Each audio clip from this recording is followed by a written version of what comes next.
dans le domaine de la procréation, le droit suisse, le droit européen d'ailleurs aussi, hein, insiste sur le bien de l'enfant, comme on le sait. C'est donc, bon, si on insiste sur le bien de l'enfant, c'est pas ce bien peut être mis en danger. Enfin, disons, pratiquement, c'est une question de définition. Et dans les discussions récentes, il me semble qu'il y a deux dangers qui sont souvent mentionnés. L'un lié au mode de vie de la femme enceinte, hein, elle fume, elle boit de l'alcool, etc. Enfin, et l'autre, c'est plutôt des dangers peut-être plus impalpables, je ne sais pas, liés à l'assistance médicale à la procréation, alors liés à la fécondation in vitro, liés au tri des embryons, est-ce qu'on fait de l'eugénisme ou autre, et puis liés à la gestation pour autrui, bien entendu. Alors, bon, la procréation médicalement assistée, ou comme on l'appelle maintenant souvent l'assistance médicale à la procréation, c'est le lieu de plusieurs dissociations des processus naturels. C'est Jacques Testard qui l'avait souligné lors de la naissance d'Amandine, hein, il y a déjà fort longtemps, je le cite. Hein. À peine, dit-il, la sexualité normale a-t-elle été séparée de la procréation par la contraception, qu'elle peut en être exclue par la FIVette. Donc FIVette, on dirait un nom d'un petit oiseau, hein, mais non, c'est la fécondation in vitro et transfert d'embryons. Donc il y a une dissociation effectivement entre la sexualité et la procréation, ou entre l'amour et la procréation. Mais il y a d'autres dissociations dans la procréation médicalement assistée. Hein. Il y a une dissociation, encore une dissociation temporelle, quand on congèle des embryons, une dissociation dans la filiation, lors de dons de gamètes ou le don d'embryons, et il semble que la grossesse ou gestation pour autrui, la GPA, comme on l'appelle, effectue une dissociation de plus, celle de la maternité et de la parentalité qui est liée. Hein. La GPA est aussi une pratique qui fait peser des exigences de bonne santé, de bien manger, de bien se comporter sur la femme qui porte l'enfant, j'imagine. Alors vous, Nicolas Théa, vous connaissez bien ce sujet. Hein. En France, pays où vous résidez, la procréation médicalement assistée est prise en charge par la sécurité sociale, elle est remboursée. On entend des voix dire que la GPA devrait être remboursée de la même manière, devrait être considérée comme la continuation, le complément de la procréation médicalement assistée. Est-ce que vous êtes de cet avis? Alors, ce qu'il faut voir, c'est que la GPA n'est pas du tout la même chose que la PMA. La PMA, ce sont des techniques. Ce sont des techniques, vous l'avez très bien dit, qui vont consister en des manipulations biologiques in vitro de gamètes, c'est-à-dire de cellules sexuelles ou d'embryons de quelques jours, mais ce n'est pas une femme dont il s'agit. Alors que la GPA, ça n'est pas une technique, c'est une pratique sociale qui va mettre en jeu la vie d'une femme pendant plus d'un an, alors que les PMA sont des techniques. Donc l'une et l'autre ne sont pas comparables. Et même si la GPA nécessite des techniques de PMA pour la conception, la GPA, c'est tout de même la grossesse et l'accouchement avec l'abandon d'un enfant à la naissance contre argent qui n'a rien à voir, processus qui n'ont rien à voir avec un processus de PMA. Oui, mais on pourrait vous rétorquer que dans le fond, c'est une drôle de manière de s'exprimer, mais la GPA n'est qu'une technique de plus en ce sens où il y a une intention de la part des parents, c'est d'avoir un enfant, et il faut mettre différents moyens en œuvre hein, pour arriver à avoir un enfant, surtout quand on n'arrive pas à le faire sous la couette, hein, comme on dit habituellement, et que dans le fond, il y a des techniques effectivement purement médicales, hein, on est bien d'accord, comme vous l'avez dit, la fécondation in vitro, etc. Puis parfois, il manque un utérus, si j'ose dire, il y a un problème médical, vous connaissez mieux que moi. Est-ce qu'on ne pourrait pas dire que c'est simplement un moyen de plus d'arriver à satisfaire le désir d'enfant qui lui-même semble légitime? Le désir d'enfant légitime, je peux parfaitement le comprendre. Je suis gynécologue, je l'ai entendu, et je suis femme, je l'ai vécu comme mère. En revanche, tout ne peut pas être acceptable. Et ce qui ne peut pas être acceptable, d'abord, c'est de comparer une technique à une pratique sociale. Une technique, on l'a dit, ce sont des manipulations in vitro de cellules sexuées. In vitro, on ne manipule pas des individus, des personnes. Alors qu'il y a un saut radical de la PMA à la GPA qui demande, qui exige une femme, la vie d'une femme pendant plus d'un an, la vie d'une femme qui va prendre des risques, qui va accoucher. Plusieurs morts de ces femmes ont été observées. Et là, on ne peut pas dire que PMA et GPA, ce soit la même chose. Et on ne peut pas comparer une femme, une mère porteuse, à un utérus artificiel. Ça n'est pas un moyen. Une mère porteuse n'est pas un moyen.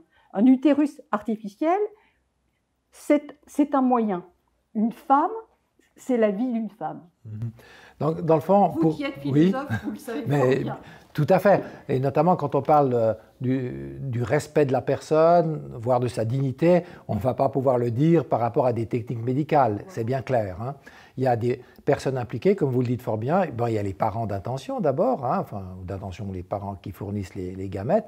Et puis, tant qu'on n'a pas d'utérus artificiel, eh bien, la mère porteuse est une troisième personne. Je pense, de ce point de vue-là, je vous suis tout à fait. Mais dans le fond, pour vous, si admettons, par hypothèse, hein, qu'on arrive à mettre au point un utérus artificiel, est-ce que vous pensez qu'il y aurait encore des problèmes d'utiliser un utérus artificiel, ou bien pour vous, disons, ce serait quelque chose d'acceptable? Alors moi, je pense que c'est un problème extrêmement compliqué.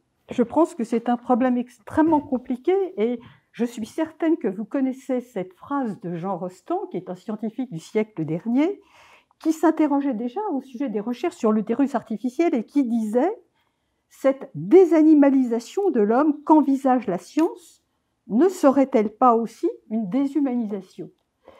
Et je crois que cette interrogation, elle est toujours valable aujourd'hui. Qui peut dire ce qui va se passer dans un utérus artificiel?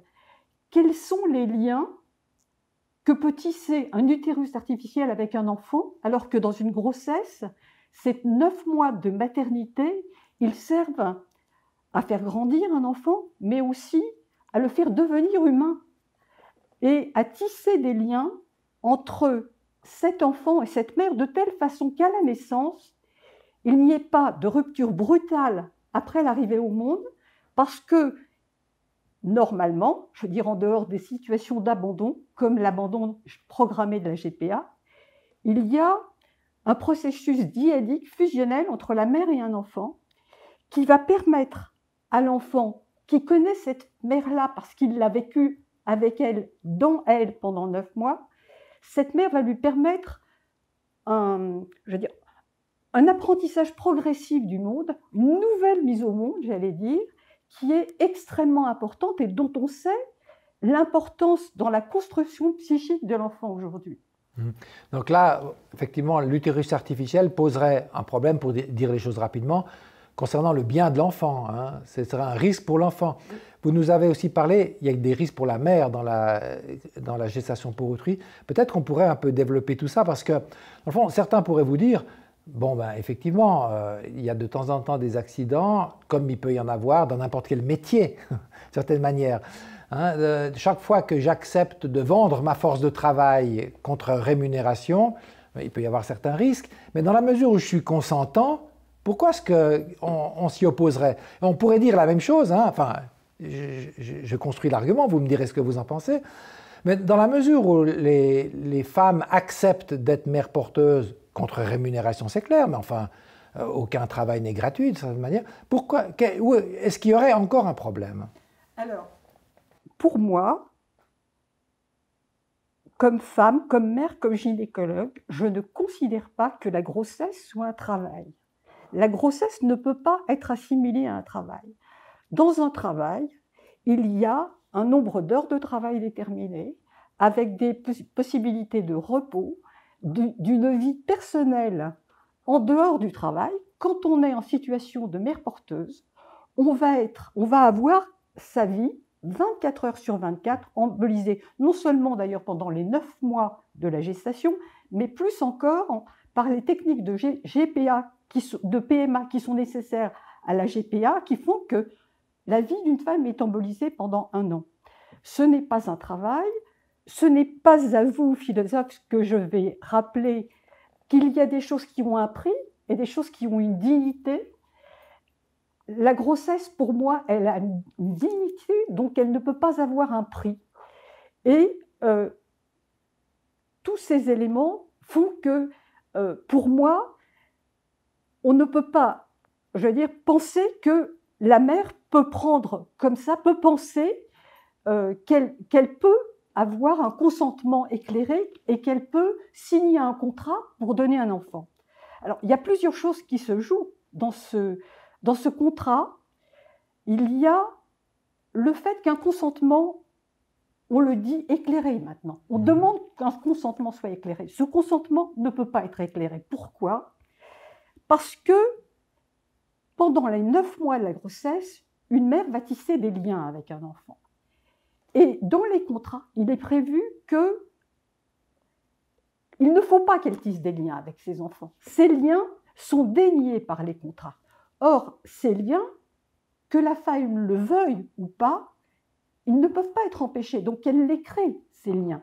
Et ce qui fait que d'ailleurs, un certain nombre de femmes se sont retrouvées à la fin d'une GPA, ne pouvant pas donner l'enfant parce qu'elles avaient créé des liens tellement forts avec lui qu'elles demandaient à garder l'enfant.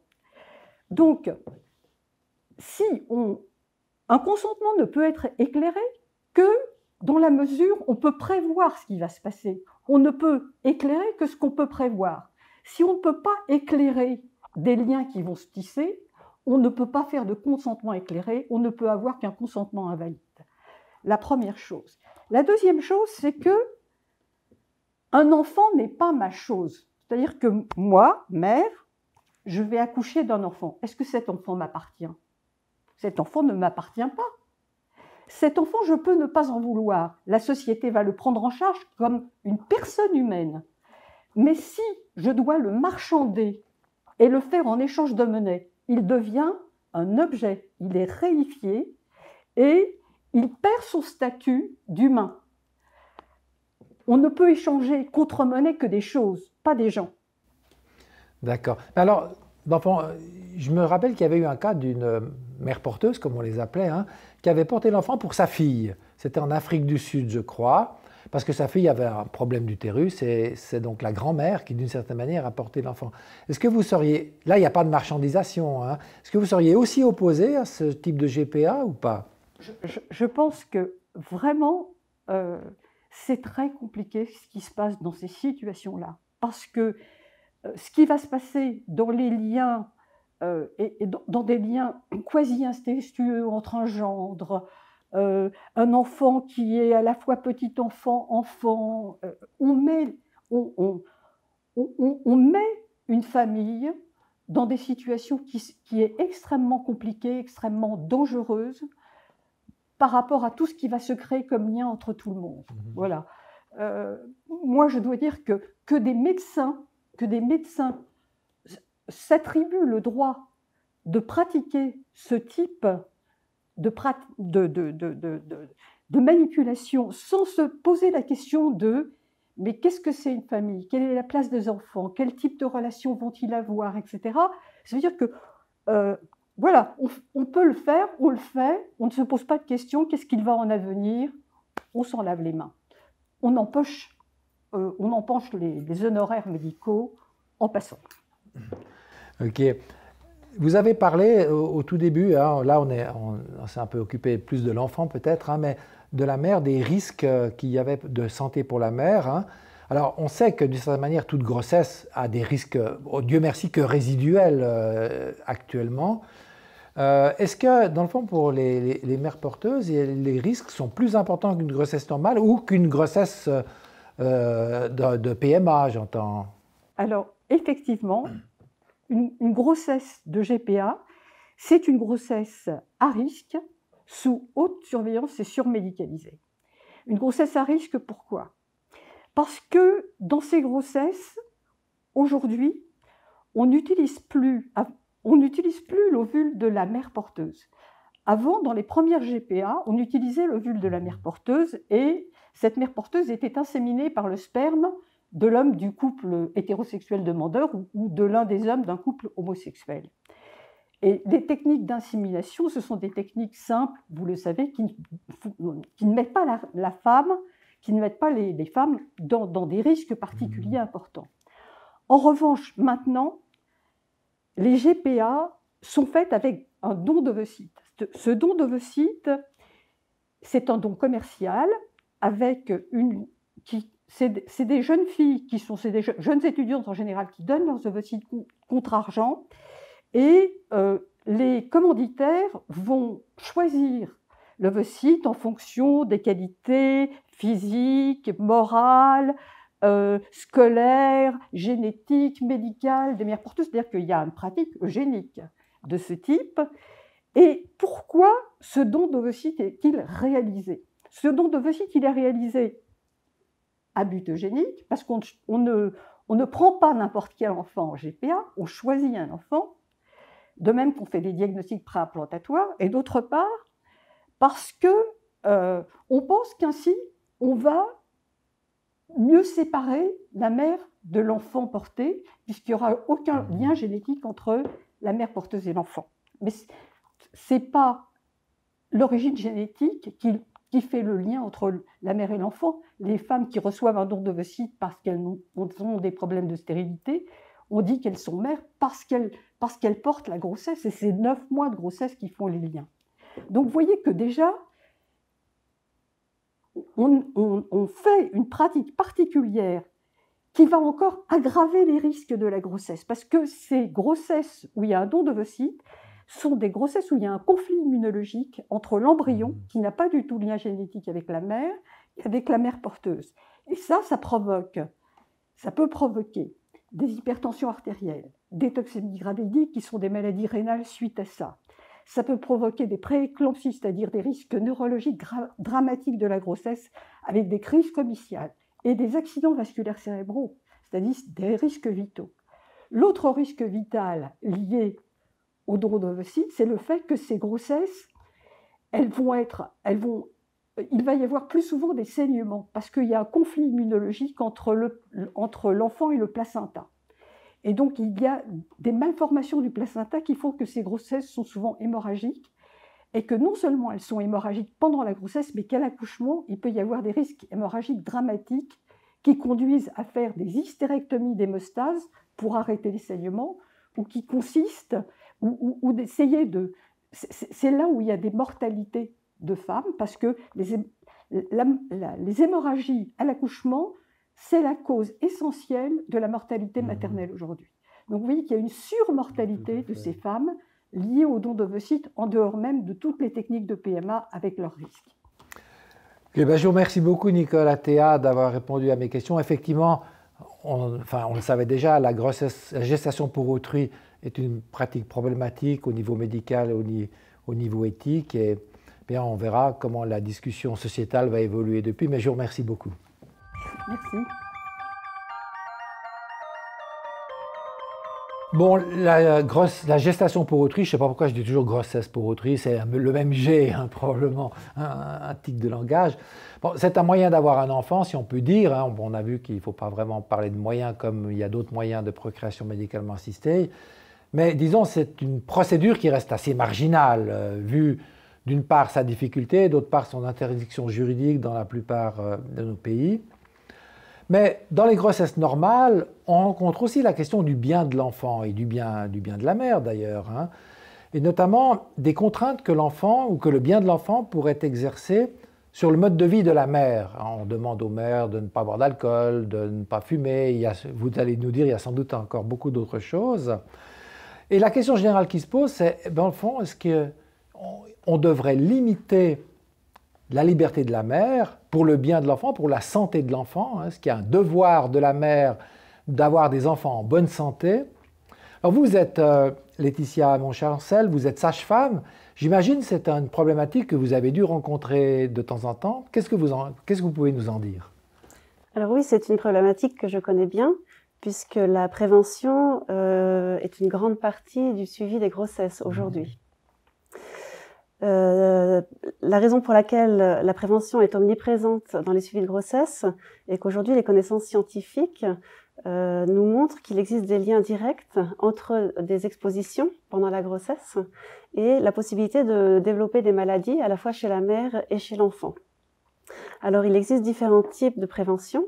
La prévention primaire, c'est tous les conseils qu'on peut donner pour éviter qu'une maladie apparaisse. La prévention secondaire, c'est plutôt l'objectif de ralentir ou de stopper l'évolution d'une maladie. Donc par exemple le dépistage fait partie de la prévention secondaire, comme le dépistage du diabète gestationnel par exemple pendant les grossesses. Et la prévention tertiaire, une fois que la maladie est présente, c'est tout ce qu'on peut faire pour améliorer les conditions de santé, en fait, les conditions de vie d'une femme.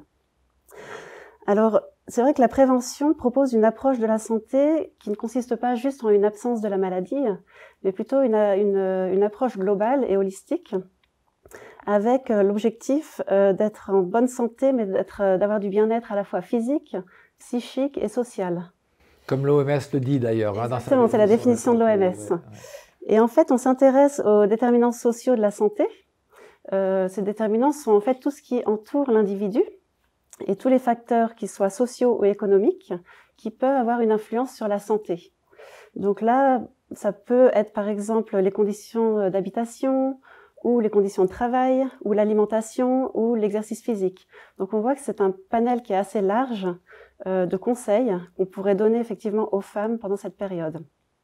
Et dans certains cas, effectivement, ça peut consister en un sentiment de privation de liberté, parce qu'on ne peut pas faire tout ce qu'on veut, et les comportements qu'a une femme pourraient conditionner la santé de son bébé. Oui, donc vous donnez des conseils. Bon ben, on se donne des conseils continuellement dans la vie, hein, comment circuler en ville, enfin on peut imaginer toutes sortes de choses. Bon, c'est plus important d'avoir un enfant, c'est clair, mais conseils ou devoirs, demandes insistantes, est-ce que véritablement, enfin je veux dire, si la mère ne suit pas vos conseils, vous pensez qu'elle devrait développer un sentiment de culpabilité? Alors là, je dirais que ça dépend beaucoup de chaque personne et comment chaque personne va interpréter ses conseils. Donc ces conseils peuvent être donnés dans des consultations ou lors de campagnes de prévention ou tout simplement quand on va vous donner une brochure d'information.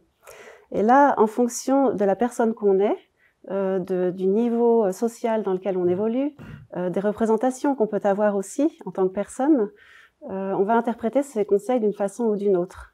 Donc pour certaines femmes, ça sera très facile. Elles vont pouvoir contrôler leur comportement et suivre ces conseils à la lettre. Et elles auront d'ailleurs un sentiment de satisfaction par rapport à tout ça. Et pour d'autres femmes, ça va être un peu plus complexe.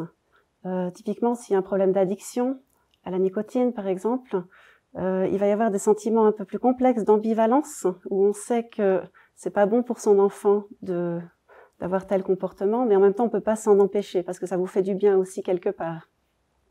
Et donc, c'est là toute la complexité de la prévention. Il ne s'agit pas juste de proposer un conseil, mais il s'agit aussi d'accompagner le patient dans le vécu, en fait, de ce conseil, pour l'accompagner vers un comportement de changement, en fait. C'est ça, donc le but, c'est quand même de faire changer le comportement. Alors, tout dépend des situations, parce que comme on l'a vu, les conseils peuvent être assez variés. Alors, en effet, s'il s'agit de quelque chose qui met en danger la santé d'une femme ou de son bébé, le but, effectivement, des soignants sera de faire changer cette personne et de l'amener vers un changement de comportement. Mais après, bon, c'est vrai qu'il y a différentes situations. En fonction, par exemple, pour les femmes qui vivent dans des milieux sociaux défavorisés, ça peut être aussi très difficile parce que c'est des femmes qui vont être exposées à de la violence parfois ou qui ne pourront pas s'alimenter comme elles le souhaitent parce qu'à cause de leur budget économique. Et du coup, il faudra faire avec cette situation. Donc là, on ne pourra pas vraiment opérer un changement, mais plutôt accompagner une femme pour lui permettre de bien vivre cette période et de ne pas développer déjà des sentiments de culpabilité et de ne pas avoir déjà l'impression de ne pas protéger son bébé ou de ne pas jouer son rôle de maman. Mmh.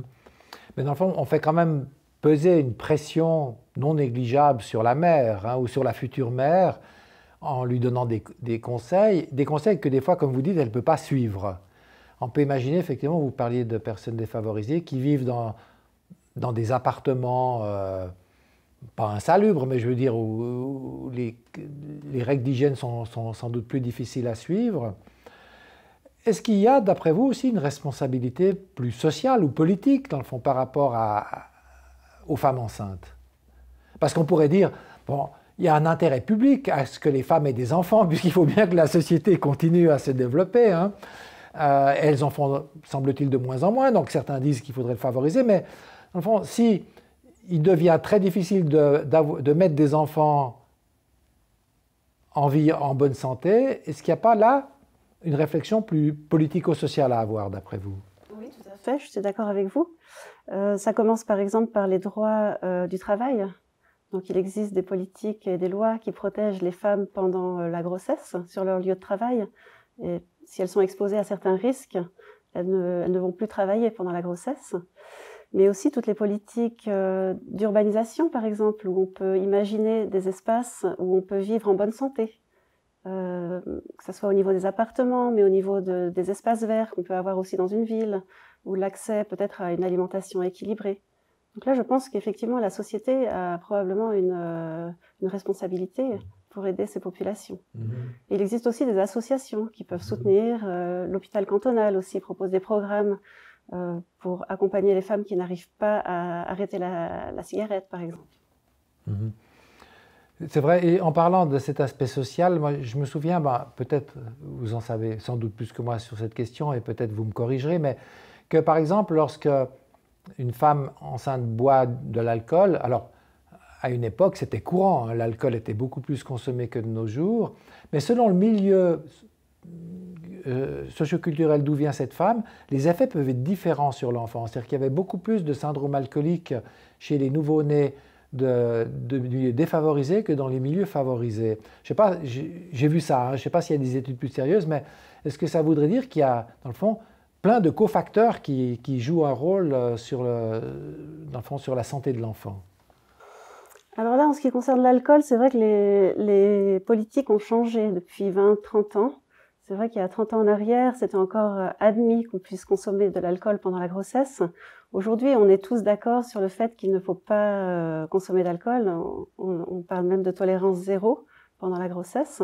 Et on sait que c'est pas juste une question de quantité, mais ça peut toucher tous les enfants, enfin, au niveau de leur santé. Il suffit de consommer de l'alcool et que ça peut donner des problèmes d'alcoolisation fœtale. Donc je dirais que c'est pas forcément lié au milieu social. C'est plutôt aujourd'hui, avec les connaissances qui ont avancé, on sait que c'est néfaste pour la santé des bébés. Bon, c'est vrai que notre vision de l'alcool, bon, c'est un autre chapitre, hein, a beaucoup évolué. Je me souviens, Alexandre Wenger était à votre place il y a un moment.